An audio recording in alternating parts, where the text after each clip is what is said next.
and then focus more on what you want to happen instead. Kung ano yung gusto mong mangyari, doon ka mas lalong mag-focus. Okay? So, kapag nalampasan mo na yung mga balakid na yun, mga kapiksi, ito yung magiging susi para magtuloy-tuloy yung paglalakbay mo sa buhay with this ship energy. Okay? So, ibig sabihin nito, guys, ito yung movement, ito yung paggalaw, pagkilos.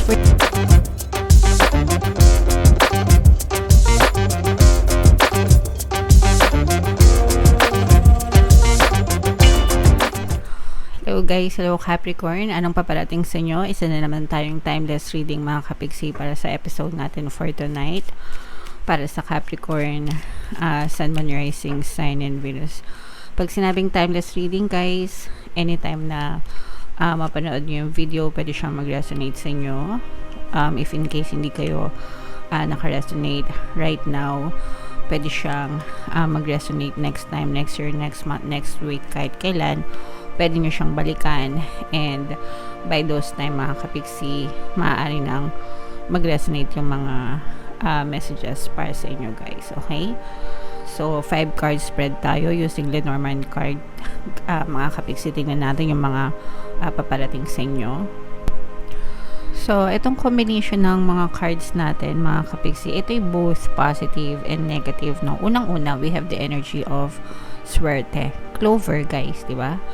Good luck, good fortune, swerte sa buhay. Pero, with this mountain energy na katabi nitong swerte, ibig sabihin nito for some of you, maaaring nagkakaroon kayo ng balakid sa mga swerte nyo. Kumbaga parang naaharangan, mga kapiksi. Kaya yung iba sa inyo, pwedeng nagko-comment kayo, no, sa comment section, kapiksi, bakit ganun? Yung reading mo puro blessings, puro swerte, pero bakit until now minamalas pa rin kami sa buhay namin, until now hindi pa rin kami nananagana? Okay, so that's because for some of you, although hindi naman lahat mga kapiksi, kasi meron talaga dyan mga kapiksi na sinuswerte, no, sila mismo yung nagko-comment na talagang sinuswerte sila, gumaganda yung takbo ng buhay nila, ganyan. Okay, now for some of you kasi guys, may mga balakid kayo sa mga swerte na to. So, ito yung kailangan nyong ma-identify. Ito yung kailangan nyong ma-unlock with this key energy, mga kapiksi, susi, no?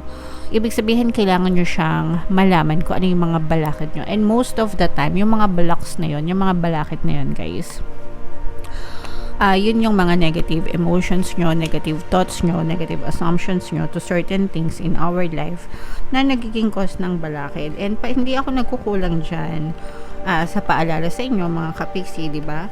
Na palagi ko kayong sinasabihan, alisin nyo yung mga anger, hatred, resentment, grudges, yan, yung mga complaint, pagrereklamo, stress, anxieties, kasi most of the time, yan talaga yung balakid nyo mga kapiksi.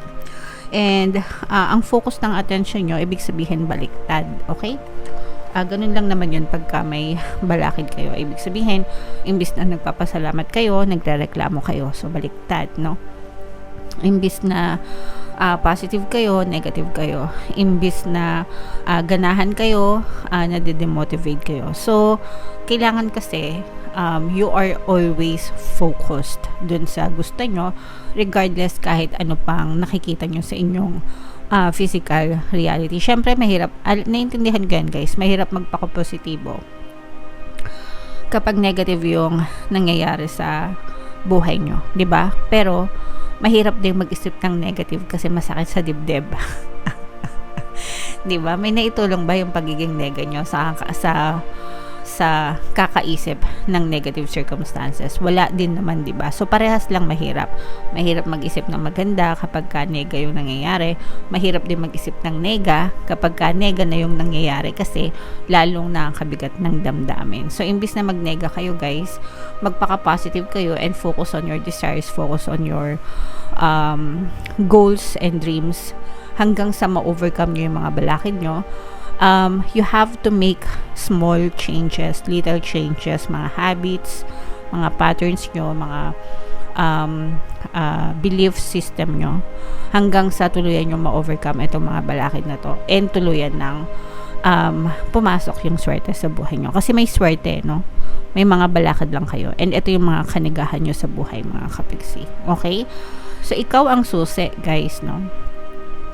ikaw ang susi. Kapag na-unlock mo na itong mga balakid na to, ganito, nanonood kayo ng tarot natin, di ba? After nitong episode na to, tanungin nyo sa sarili nyo, ano yung palagi kong iniisip? Ano yung pattern of thoughts ko? Araw-araw na lang na gumigising ako, mula umaga hanggang gabi. Ano palagi yung iniisip ko? Okay? Pag maganda yung iniisip mo, go, tuloy mo lang yan. Pero pag pangit yung iniisip mo, ask yourself again, bakit ko to iniisip? Makakatulong ba sa akin to? Kung hindi, stop thinking about it. Okay? And then focus more. Focus more on what you want to happen instead. Kung ano yung gusto mong mangyari. Doon ka mas lalong mag-focus. Okay? So, kapag nalampasan mo na yung mga balakid na yun, mga kapiksi, ito yung magiging susi para magtuloy-tuloy yung paglalakbay mo sa buhay with this ship energy. Okay? So, ibig sabihin nito, guys, ito yung movement, ito yung paggalaw, pagkilos. For some of you guys, literally, with this ship energy, maaaring may mga travel na maganap. Excursion, narinig ko. So, baka may mga excursion yung mga anak nyo o kayo mismo, no? Baka meron kayong mga travel tours, pwedeng for business or for pleasure, mga kapiksi, regardless, pero maaaring may maglayag sa inyo, literal. Kung kayo ay mga nag-a-apply sa abroad, or nagko-cross country, basta may kinalaman sa travel, maaaring matuloy yung mga travel nyo. Yung iba naman sa inyo guys, kung kayo ay may mga negosyo na mga travel agencies, travel insurance, anything na business nyo na may kinalaman sa travel, maaaring managana, no? With this 3 energy, maaaring maging masagana yung mga negosyo nyo, maaaring maging masagana yung inyong mga pinagkakakitaan, guys. Okay? And then, for some of you naman, figuratively speaking, ibig sabihin nito, magkakaroon na ng movement sa buhay nyo. Maaari ka nang magkaroon ng pagkilos, paggalaw, new journey, new adventure, new chapter sa buhay nyo, mga kapiksi. Okay? And itong chapter nito, guys, it will result to your well-being, no? Well-being, mga kapiksi, ibig sabihin ng well-being, magandang estado, magandang katayuan sa buhay, physically, mentally, financially, mga kapiksi, ibig sabihin sa kaperahan, sometimes spiritually, kailangan din natin i-consider yan, guys. And for some of you guys, pati yung inyong physical health, no, physical well-being, hindi lang yung physical na naglalakihan yung mga bahay, di ba? Hindi lang ganon, pero yung physical well-being mo na masigla, malakas, healthy, yan. So, nagiging maganda din. Okay? Pero lahat ng ito is magaganap kapag na-overcome mo itong balakid na to because they come after itong mga blocks, mga kapiksi. So, may harang ka dito, guys. Okay? May harang ka dito. So, kailangan mong i-figure out, ikaw ang susi para malaman mo kung ano yung mga balakid mo. And it all boils down, kapiksi, paano ko ba malalaman yung balakid ko? Yun na nga, sinabi ko sa inyo. I-assess nyo yung inyong pag-iisip sa araw-araw na gumigising kayo, ano yung pattern of thoughts nyo, ano yung iniisip nyo, ano yung lamang, diba? Ano yung binubusan nyo ng atensyon, at saka yung nararamdaman nyo, mga negative emotions. So, kapag nalaman mo na yung mga yon, you have to revise them into positive perception, mga positive na paniniwala. It's not true, hindi totoong malas ako, hindi totoong masama loob ko. You have to talk to yourself para malampasan mo yung mga blocks na yon, mga kapiksi. And hindi yan isang araw lang or isang beses lang gagawin. You have to do it over and over and over again hanggang sa gumaan na yung pakiramdam mo. Pag nararamdaman mo na gumagaan na yung pakiramdam mo, ibig sabihin unti-unti nang nawawala itong mga balakid na to, mga kapiksi. Alright? So, yeah.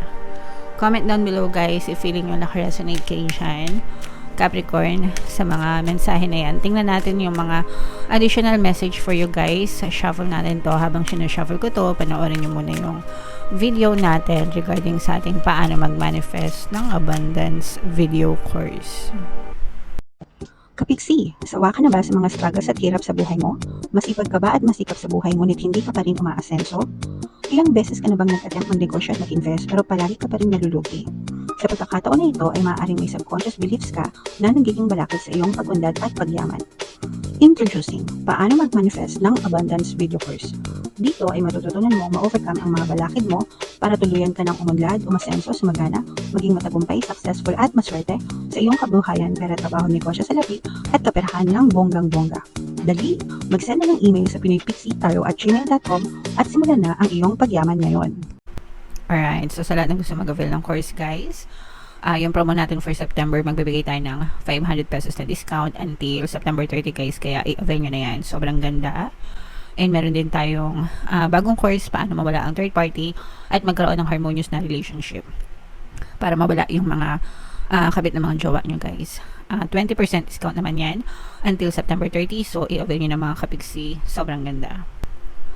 So we have nature and devoted mga kapiksi. Ito yung mga tahanan, kumakatawa ng mga tahanan, gifts from the universe guys. So i-mind nyo na yan sa comment section. Alagaan nyo yung nature, no, the way you would take care of your home, kasi at Mother Earth, di ba? Si Mother Earth ang ating tahanan, so kailangan natin inaalagaan siya. Huwag natin hayaan masira guys, no, especially nowadays global warming is real, di ba? May El Nino na, may La Nina pa, so nakagulat, di ba? Dati nagbabaha, pero ngayon yung baha grabe na. So, yung mga ganon, in any way that we can, mga kapiksi, kahit yung simpleng pagtatapon lang ng basura, yung tamang pagtitipid sa kuryente, sa tubig, alagaan natin, yung tamang pagwawali sa mga bakuran nyo, diba? Make sure na alagaan natin kahit ano para makakontribute tayo, mga kapiksi. Okay? And then, ito naman, this is loyalty, devoted, no? Loyalty. So, maging loyal tayo sa ating tahanan and alagaan natin mga kapiksi. Okay? Alright. So, comment down below, Capricorn, if feeling nyo nakaresonate kayo sa mga messages para sa inyo. Ito guys, i-mind nyo itong mga blessings na to. Itong swerte na to, no? Mind swerte, mind, movement, diba? Travel, paggalaw, ito, well-being, kasaganaan yan. I-mind nyo yan guys sa comment section. Deserve nyo yan mga kapiksi. And wag nyo kalimutan makinig na ating mga pampaswerte subliminal guys. Ito yung playlist. And ito naman yung ating success stories ng paano mag-manifest ng abundance video course. Click here to subscribe and click here para mapanood yung ating 2025 kapalaran. Thank you for liking, sharing, and subscribing. See you again next time. I love you all. Have a nice day. Bye-bye.